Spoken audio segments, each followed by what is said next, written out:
وَلُوطًا إِذْ قَالَ لِقَوْمِهِ أَتَأْتُونَ الْفَاحِشَةَ مَا سَبَقَكُم بِهَا مِنْ أَحَدٍ مِّنَ الْعَالَمِينَ۔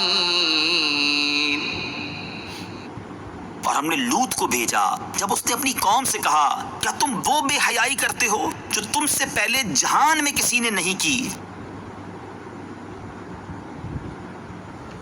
حضرت لوط علیہ السلام حضرت ابراہیم علیہ السلام کے بھتیجے ہیں۔ جب آپ کے چچا حضرت ابراہیم علیہ السلام نے شام کی طرف ہجرت کی تو حضرت ابراہیم علیہ السلام نے سرزمین فلسطین میں قیام فرمایا اور حضرت لوط علیہ السلام اردن میں اترے۔ اللہ تعالیٰ نے آپ کو اہل صدوم کی طرف مبعوث کیا۔ آپ ان لوگوں کو دین حق کی دعوت دیتے تھے اور فعل بد سے روکتے تھے۔ قوم لوط کی سب سے بڑی خباثت لواطت یعنی لڑکوں سے بدفعلی کرنا تھا۔ اسی پر حضرت لوط علیہ السلام نے اپنی قوم سے فرمایا کہ کیا تم ایسی بے حیائی کا ارتکاب کرتے ہو جو سارے جہان میں تم سے پہلے کسی نے نہیں کی؟ تم عورتوں کو چھوڑ کر شہوت پوری کرنے کے لیے مردوں کے پاس جاتے ہو، یقیناً تم حد سے گزر چکے ہو۔ اس آیت سے معلوم ہوا کہ اغلام بازی حضرت لوط علیہ السلام کی قوم کی ایجاد ہے، اسی لیے اسے لواطت کہتے ہیں۔ یہ بھی معلوم ہوا کہ لڑکوں سے بدفعلی حرام قطعی ہے اور اس کا منکر کافر ہے۔ نبی کریم صلی اللہ تعالی علیہ وآلہ وسلم کی احادیث اور بزرگان دین کے آثار میں لواطت کی شدید مذمت بیان کی گئی ہے۔ چنانچہ حضرت جابر بن عبداللہ رضی اللہ تعالیٰ عنہ سے روایت ہے، سید المرسلین صلی اللہ تعالی علیہ وآلہ وسلم نے ارشاد فرمایا کہ مجھے تم پر قوم لوط والے عمل کا سب سے زیادہ خوف ہے۔ حضرت عبداللہ بن عباس رضی اللہ تعالیٰ عنہما سے روایت ہے، تاجدار رسالت صلی اللہ تعالی علیہ وآلہ وسلم نے 3 بار ارشاد فرمایا، اس شخص پر اللہ تعالیٰ کی لعنت ہو جو قوم لوط والا عمل کرے۔ حضرت عبداللہ بن عباس رضی اللہ تعالیٰ عنہما سے روایت ہے، نبی اکرم صلی اللہ تعالی علیہ وآلہ وسلم نے ارشاد فرمایا، جس شخص کو قوم لوط والا عمل کرتے پاؤ تو کرنے والے اور کروانے والے دونوں کو قتل کر دو۔ حضرت خزیمہ بن ثابت رضی اللہ تعالیٰ عنہ سے روایت ہے، رسول اللہ صلی اللہ تعالی علیہ وآلہ وسلم نے ارشاد فرمایا، اللہ تعالیٰ حق بات ارشاد فرمانے سے حیا نہیں فرماتا، تم عورتوں کے پاخانہ کے مقام وطی نہ کرو۔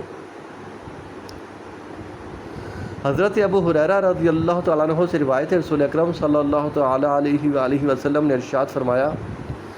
اللہ تعالیٰ ایسے شخص پر نظر رحمت نہیں فرماتا جو اپنی عورت کے پیچھے کے مقام میں آئے یعنی وطی کرے۔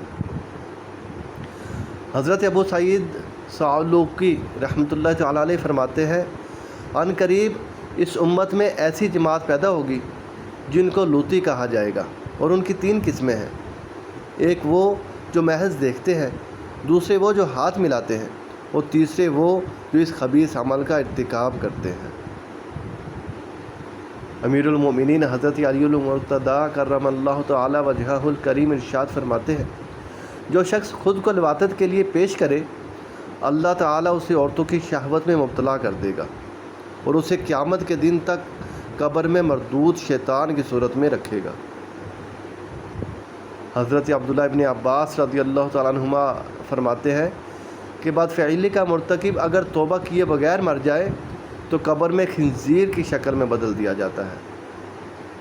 حضرت سیدنا حسن بن ذکوان رضی اللہ تعالیٰ عنہ فرماتے ہیں، جس کا خلاصہ ہے، خوبصورت لڑکوں کے ساتھ نہ بیٹھا کرو کیونکہ ان کی صورتیں کمواری عورتوں کی صورتوں جیسی ہوتی ہیں، نیز وہ عورتوں سے زیادہ فتنے میں ڈالنے والے ہیں۔ ایک تابعی بزرگ رضی اللہ تعالیٰ عنہ فرماتے ہیں، میں نوجوان سالک یعنی عابد و زاہد نوجوان کے ساتھ بے ریش لڑکے کے بیٹھنے کو 7 رندوں سے زیادہ خطرناک سمجھتا ہوں۔ حضرت سیدنا سفیان ثوری رضی اللہ تعالیٰ عنہ، جن کی معرفت، علم، زہد و تقوی اور نیکیوں میں پیش قدمی مشہور و معروف ہے، ایک حمام میں داخل ہوئے۔ آپ رضی اللہ تعالیٰ عنہ کے پاس ایک خوبصورت لڑکا آ گیا تو آپ رضی اللہ تعالیٰ عنہ نے فرمایا، اسے مجھ سے دور کرو، اسے مجھ سے دور کرو، کیونکہ میں ہر عورت کے ساتھ ایک شیطان دیکھتا ہوں جبکہ ہر لڑکی کے ساتھ 10 سے زیادہ شیطان دیکھتا ہوں۔ حضرت امام احمد بن حنبل رضی اللہ تعالیٰ عنہ کی خدمت میں ایک شخص حاضر ہوا، اس کے ساتھ ایک خوبصورت بچہ بھی تھا۔ آپ رضی اللہ تعالیٰ عنہ نے پوچھا، تمہارے ساتھ یہ کون ہے؟ اس نے عرض کی، یہ میرا بھانجا ہے۔ تو آپ رضی اللہ تعالیٰ عنہ نے ارشاد فرمایا، آئندہ اسے لے کر میرے پاس نہ آنا اور اسے ساتھ لے کر راستے میں نہ چلا کر، تاکہ اسے اور تمہیں نہ جاننے والے بدگمانی نہ کرے۔ لواطت کا عمل عقلی اور طبی دونوں اعتبار سے بھی انتہائی خبیث ہے۔ عقلی اعتبار سے اس کی ایک خباثت یہ ہے کہ یہ عمل فطرت کے خلاف ہے، کیونکہ اللہ تعالیٰ نے فطری اعتبار سے مرد کو عمل کرنے والا اور عورت کو خاص مقام میں عمل قبول کرنے والا بنایا ہے۔ اور لواطت انسان جانوروں کی بھی فطرت کے خلاف ہے کہ جانور بھی شہوت پوری کرنے کے لیے نر کی طرف یا مادہ کے خاص مقام کے علاوہ کی طرف نہیں بڑھتا۔ اس لیے لواطت کرنے والا اپنی فطرت کے خلاف چل رہا ہے، اور فطرت کے خلاف چلنا عقلی اعتبار سے انتہائی قبیح ہے۔ دوسری خباثت یہ ہے کہ اس کی وجہ سے نسل انسانی میں اضافہ رک جاتا ہے،